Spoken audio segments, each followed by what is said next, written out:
यांचं आंदोलन सध्या सुरू आहे। वळूयात पुढच्या बातमीकडे। पुणे अपघात प्रकरणामध्ये ससूनच्या फॉरेन्सिक मेडिसिन विभागाचे डॉक्टर अजय तावरे यांना अटक झाली आणि आता त्यांच्या चौकशीतून धक्कादायक खुलासे होत आहेत। अल्पवयीन आरोपीच्या रक्ताचे नमुनेच बदलायचे हा प्लॅन डॉक्टर तावरेंचाच असल्याची विश्वसनीय सूत्रांची माहिती आहे। रक्ताचे नमुने बदलले तर पोलिसांचा तपास भरकटेल आणि पुरावा उरणार नाही असं स्वतः डॉक्टर तावरे यांनी विशाल अग्रवालला सांगितल्याची माहिती समोर येते। यासाठी अवघ्या 2 तासांमध्ये या दोघांमध्ये 16 व्हॉट्सअप कॉल्सही झाले। 19 मे रोजी सकाळी 10 नंतर दोघांमध्ये अनेक वेळा बोलणं झालं आणि तिकडे डॉक्टर तावरे आणि डॉक्टर हळनोर यांनी आरोपीच्या रक्ताचे नमुने बदलले ते नेमके कुणाचे घेतले हे अद्यापही अस्पष्टच आहे। तर पावसामुळे पुरावे मिटू नयेत यासाठी पोर्श कारला झाकण्यात आलेला आहे।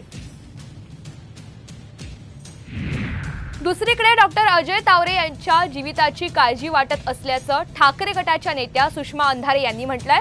अजय तावरे आणि 6व्या मजल्याचा संबंध काय असा सवालही त्यांनी उपस्थित केलाय। कायदा सुव्यवस्था अबाधित राहावी आणि पोलिसांवरचा ताण कमी व्हावा यासाठी खुलासे 4 जून नंतर करणार असा इशाराही अंधारे यांनी दिलाय। दुसरीकडे कुणाचा जीव घेणं सोपं आहे का असं प्रत्युत्तर संजय शिरसाट यांनी दिलाय। पुरावे नष्ट करण्याच्या दृष्टीने कारण पोर्शे कार अपघात प्रकरणामध्ये जर इतके सगळे बडे प्रस्थ गुंतू शकतात, रक्ताचे सॅम्पल बदलू शकतात, रातोरात 12 तासाच्या जामीन होऊ शकतो, पिझ्झा बर्गरच्या पार्ट्या होऊ शकतात, वाटेल त्या पद्धतीने त्याला वाचवायचे प्रयत्न होऊ शकतात, तर पुरावे नष्ट करण्यासाठी अजय तावरेच्या जीवाला धोका का होणार नाही? त्यामुळे अजय तावरेची सुरक्षितता महत्त्वाची आहे। असं काही होत नाही।